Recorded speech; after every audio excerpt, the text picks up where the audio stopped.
வயசில் 65 வயசில் கணவன் மனைவி தனியாக இருக்கக்கூடிய சூழலை கற்பனை பண்ணி பார்க்கவே இல்லை. நானும் கற்பனை பண்ணல, என் மனைவிக்கு அந்த கற்பனை இல்லை. அவங்களுக்கு 60, எனக்கு இப்போ 65. இப்போது அந்த நான் 2 பேர் மட்டும் இருக்கிற ஒரு சூழலுங்கிறது 1 வருஷமாக இருக்குது. இந்த 1 வருஷத்தில் கொஞ்சம் கொஞ்சமாக குறைச்சிட்டே உடம்பு சரியில்லாமல் போய் இப்போ கடந்த 6 மாதம் வாக்கிக்கே இல்லை. இந்த கடந்த 1 வருஷத்தில் வாக்கியெல்லாம் போயிட்டு இருந்தால் வழக்கமாக நடக்கலாம் கூட பரவாயில்ல, வாக்கி மாதிரி போயிட்டு வந்துருந்தா அதுவும் கடந்த 6 மாதமாக இல்லை, முழுக்க விட்டு புடைய போயிடுச்சு. இந்த சூழலில் இப்போ நினச்சி பார்க்குறதா தெரியுது. 2 பேரும் வீட்டுக்குள்ளே உட்காந்துருக்குறோம். கற்பனை பண்ணாத வாழ்க்கைகளை உட்காந்து யோசனை பண்ணி பார்க்குறப்போ இன்னைக்கு கூட கேட்டேன், இந்த வயசில் 12 பேர் தனியாக இருப்போம் அப்படிங்கிற நினச்சி பார்த்தியா அப்படின்னா, நினச்சி பார்க்கல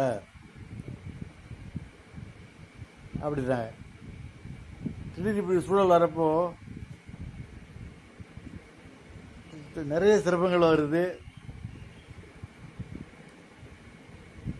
எப்படி இதை ஃபேஸ் பண்ணுறது, எப்படி சமாளித்து வெளியே வர்றதுன்னு தோணுது. நம்ம உதவிக்கு யார்கிட்டையும் போய் தொந்தரவு பண்ண முடியாது, பிள்ளைகிட்ட போய் நிற்க முடியாது, சுத்த வேறட்டு கேட்க முடியாது. எப்படி இந்த சிக்கலை தீர்த்துக்கிறது?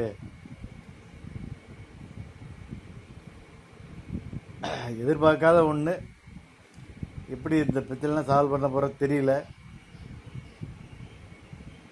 நான் இப்போது நடக்க முடியாமல் உட்காந்துட்டேன். அவங்க குடிய முடியாமல் அவங்க கஷ்டப்படுறாங்க. இப்போ அவங்க தான் வெளியே போயிட்டுருக்காங்க. நான் வீட்டுக்குள்ள இருக்க, அவங்க தான் வெளியே போகிறாங்க. சொல்லி அனுப்புகிறேன், எங்கே போனாலும் பார்த்து கவனமாக போ, நீ மட்டும் தான் நடந்துகிட்ருக்க. சின்ன சிக்கல் வந்தால் கூட ரொம்ப கஷ்டப்படுவோம், நல்லா பொறுமையாக போ, நிதானமாக போ. பாத்ரூம் போனால் கூட எல்லாம் வெளி லைட்லாம் போட்டு தான் போடணும் சொல்லிகிட்ருக்கேன். 2 பேருமே கம்பி மேல் நடக்கிற மாதிரி தான் இருக்கிறோம். நான் பாத்ரூம் போகிறப்போ கொஞ்சம் ஈரமாக இருந்து கொஞ்சம் வீழ்த்து விட்டுதுன்னா நான் இப்போ தான் படுத்துருவேன்.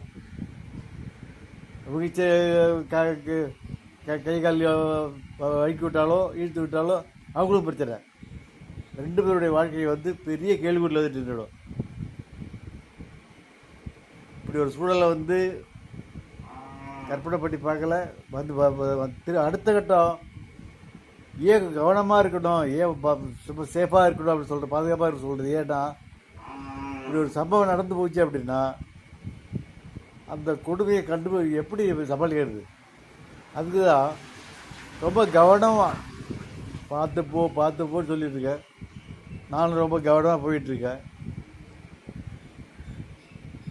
வாழ்க்கையினுடைய அர்த்தமே தலையே மாறி போச்சு.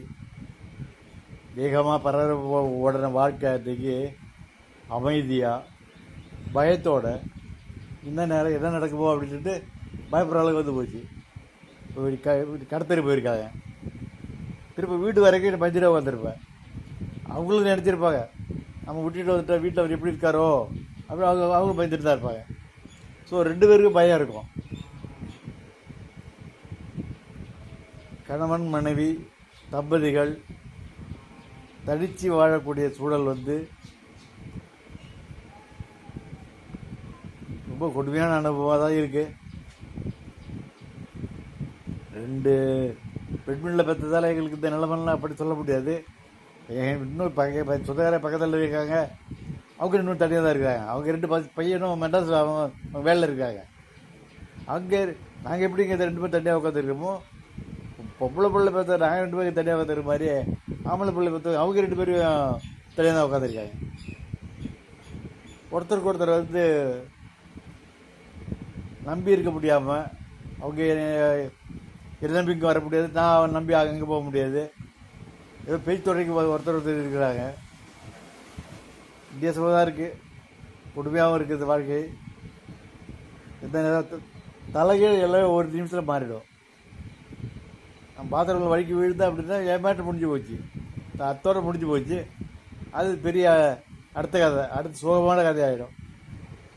இப்போ நான் நினச்சி பார்க்குறது, நான் ரொம்ப பயப்படுற விஷயம் என்ன அப்படின்னா, படுத்த படுக்கையில் என்னுடைய வாழ்க்கை நிலை எப்படி இருக்கும், அதுதான் எனக்கு பெரிய பயமாக இருக்குது.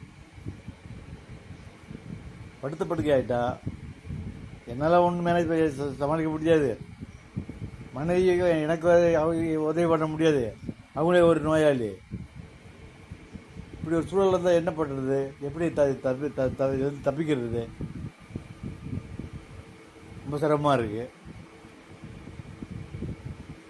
நான் சாவறதுக்கு பயம் இல்லாமல் தைரியமாக இருக்கிறேன் அப்படின்னா இது காரணம் தான். அவங்களுக்கு நான் என்னால் உதவி என்ன செய்யலாம் அப்படின்னா, நான் அமைதியாக போயிட்டேன்னா, அமைதியாக கட்ட முடிட்டேன் அப்படின்னா அவங்க வாழ்க்கையில் கொஞ்சம் நேரம் போராடி பார்ப்பாங்க. அதைத்தான் நான் எதிர்பார்க்குறேன். கடவுளே, நான் கேட்குறது என்னுடைய விடுதலை. உதவி பண்ணு கடவுளே, கடவுளே கையெடுத்து முறை நான் உதவி பண்ணு.